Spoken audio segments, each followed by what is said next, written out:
Well, I have to say, this has been a wonderful time. What wonderful storytelling. Thanks to all of you, from all of us listeners. We'll see how much of what I got written on my list we get to. Sam's a hard act to follow, or maybe Ruth's a hard act to follow. I tumbled to earth in 1953, the last of 3 children and the only girl. I was born with a full head of dark hair and a bright red birthmark that ran from one nostril across my upper lip to the other. The hair fell out and grew back, and the birthmark faded to return when I got interested in boys. I was given the name Milbre Elizabeth Burch, and in that name is the braiding together of 2 families and a tugging toward family stories beyond memory. Burch ties me to my father's clan, all of whom went straight to Eastman, Georgia from the Garden of Eden. My great aunt was the family genealogist, and she published book after book after book of our family history. In 1 volume alone, she claimed Charlemagne, the Roman Emperor Claudius, and old King Cole as our kin. Not satisfied with mere mortal blue bloods, she also traced our family line back to Woden, the warrior god of the Norse people, and through Aeneas to Aphrodite, the goddess of love. Now, despite my great-aunt's questionable scholarship, she does give a good accounting for the Burch's quick tempers and generous but guarded hearts. Milbre was my mother's name. Before that, it was her father's. Now, I have met other Milbres in the world, and all of them were clever enough to put a Y on it, but not in my family. So I am introduced as Milbre Burch as often as possible. But Milbre was my grandfather's name, and he met my grandmother on the prairies of Saskatchewan, where they were both homesteading. They married, produced 5 children, and by that time, my grandfather's heart was starting to fail. So they immigrated to the United States, headed to Los Angeles because of its clean air. It was clean back then, but my grandfather died anyway, leaving my grandmother to raise 5 children on a school teacher's salary. Elizabeth, Bess, was my father's mother. She divorced a man and left a child behind to marry my grandfather. After she had given birth to their 3 children, she developed a very Victorian-sounding illness, pernicious anemia. They relocated from Georgia to Oakland, California, in hopes that she would get better.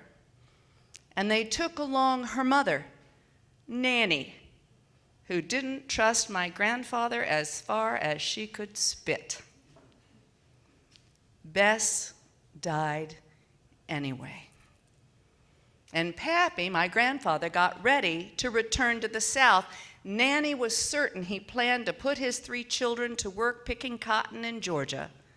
So she hid them in a neighbor's chicken coop. And he left without them.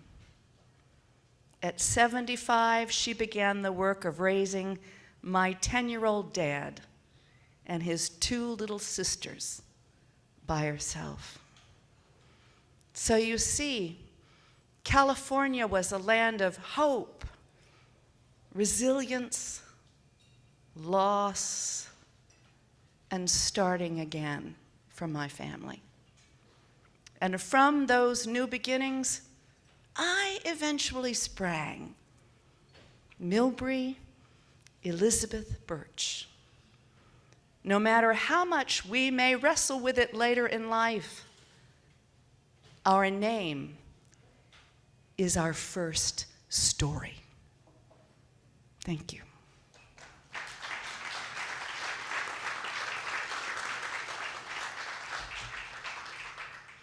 I was in my 30s before I realized that I had heard family stories growing up. The fairy tales from books given to me and read by myself, yes. But family stories, I was unaware of them until my husband-to-be met my father for the first time and said, "You never told me he was a storyteller." Now here's a story my father would have loved.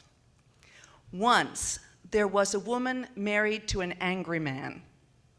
When she found she was pregnant with twins, she went to the doctor to ask if there was something he could give her to assure her that her children would be born without her husband's disposition. He gave her a jar of salve and told her to rub it on her belly every night and say, "Be nice, be nice." So for 3 months, 6 months, 9 months, be nice, be nice. 10 months, 12 months, 2 years, 5 years, 25 years. 60 years later, that woman finally died. They opened her up, and inside they found 2 wizened little men with long gray beards, and each one kept saying, "After you." No, after you.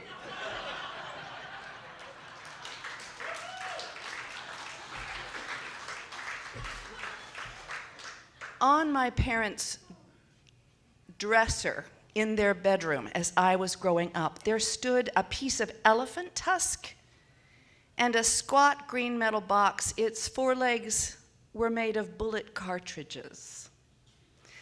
Someone visiting our house might think them odd artifacts, but they were familiar parts of my family landscape. Like many a World War II era couple, my parents married 3 months before my father deployed. He was bound for the China-Burma-India theater of the war, and he would be gone for 2 years.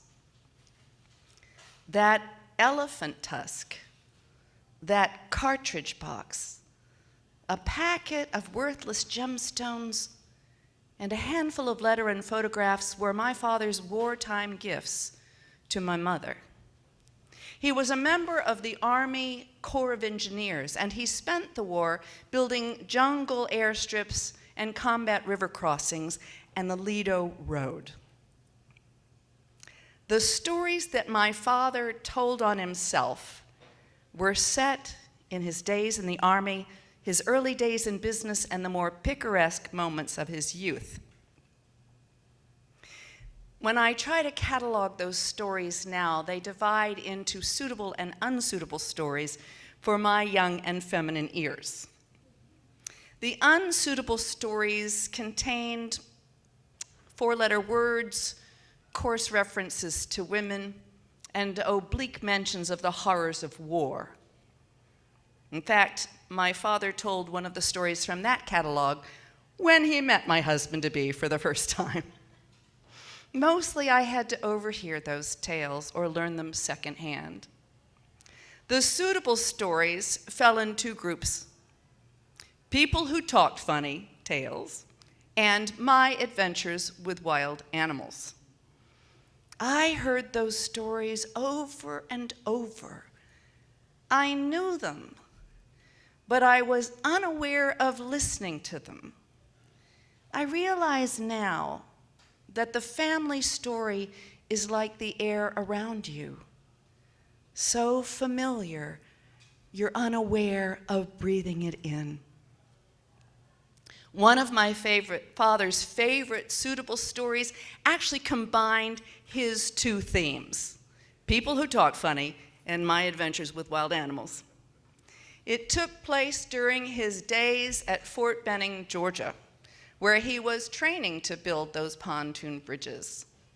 On this particular day, my father was on the Chattahoochee River that runs along the Alabama-Georgia border. He was in a small boat just behind Johnny Monger, a little red-headed captain from Virginia whose tidewater accent my father found amusing.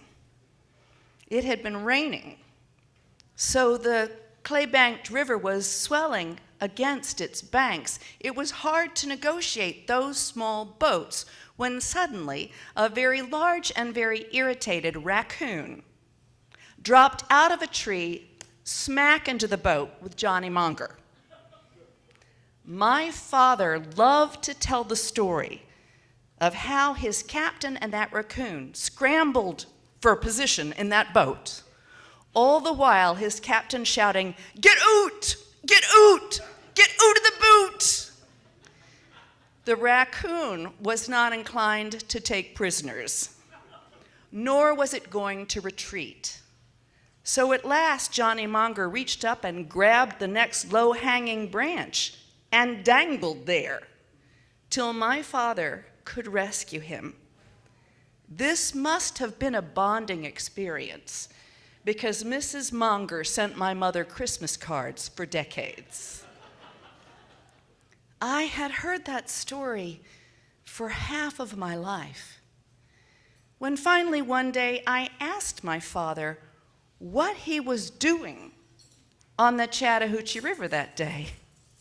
It takes more than 2 men to build a pontoon bridge. And this is what he told me. Despite the rain, maneuvers had been held that day, and a company of paratroopers looking down at the swollen Yellow River mistook it for a clay road. Some of the soldiers who hit their mark drowned in the rushing waters there. My father and his captain were locating the bodies of young soldiers. So inside this suitable story was a secret seed of tragedy.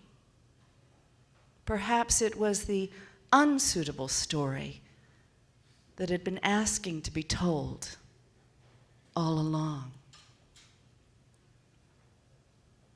In 1990, my brother Greg called us in California. It was after midnight on a Saturday in mid-March.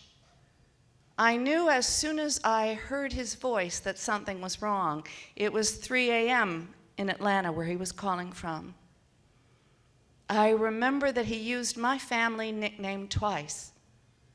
Betsy, Daddy collapsed tonight. We lost him, Betsy. And so, William Milbre Burch was gone at 75, a good 20 years before his many long-lived relatives. My husband and I flew to Atlanta by noon the day we got the call. When I arrived there, I found that my brothers had written an obituary for my father, and in it they said that he went to UC Berkeley. Now, my southern-born father had been raised in Oakland, California, so logistically it was possible that he had gone to school there. It was an oft-told family myth, and the only one any of us ever heard about his college education. But the longer I knew the man, the harder it was for me to believe that he went to that school. So one day I grew bold and I asked him.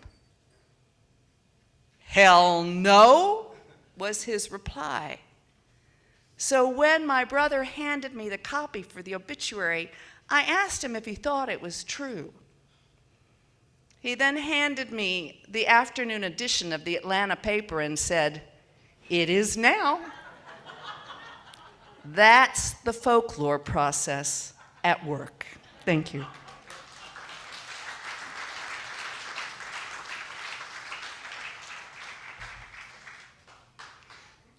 I'm going to jump ahead a generation. My fellow Southern expatriate husband and I met and married in Providence, Rhode Island, and then moved to Pasadena, California when he went to work for the LA Times. There we had our 2 children, Katie Blake in 1992 and Elizabeth 4 years later.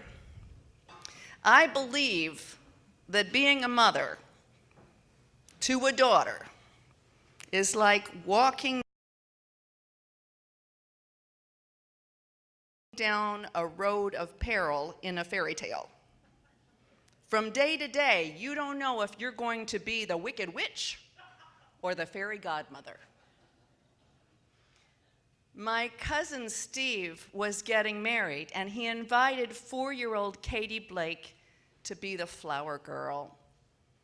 For this once-in-a-lifetime opportunity, I knew she needed the perfect dress.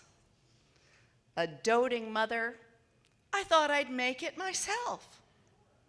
The mother of her best friend was a gifted seamstress, and she took me under her wing, and we went to the shop and bought cloth and a pattern, and over the course of several play dates, Katie Blake watched as this dress came to be. Meanwhile, my mother had sent a frilly little number for her baby sister Elizabeth to wear as we dandled her on the sidelines. It was clear that Katie Blake coveted the frills of her baby sister's dress. The week of the wedding, it was almost done. The dress I'd made was sophisticated. I put it on Katie Blake the morning before we were to go to the rehearsal, and I asked her how she liked it. And she said, "I'm too tired to say." I stitched on the little satin roses, and I finished the buttons, and the next morning, before we were supposed to go to the rehearsal in Orange County, California, I put it on her again, and she sang this little song. I don't like this. I don't like this. I don't like this song. I said, "Katie Blake, don't you like the dress?" "No," she said. "Why didn't you tell me?" "I was afraid you'd be mad."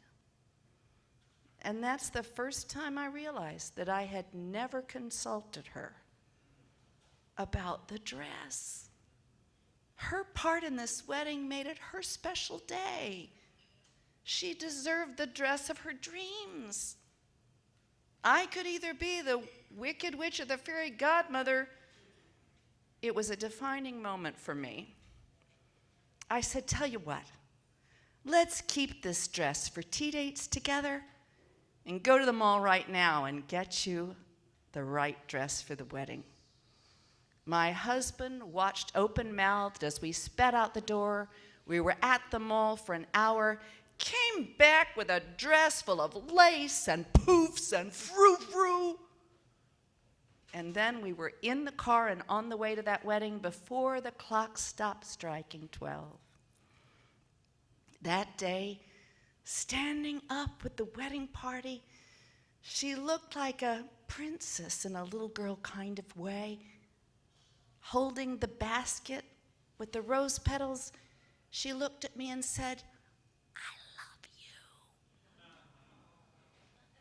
The once-in-a-lifetime chance to go to a fancy party, the need for a perfect dress, it's the stuff of fairy tales.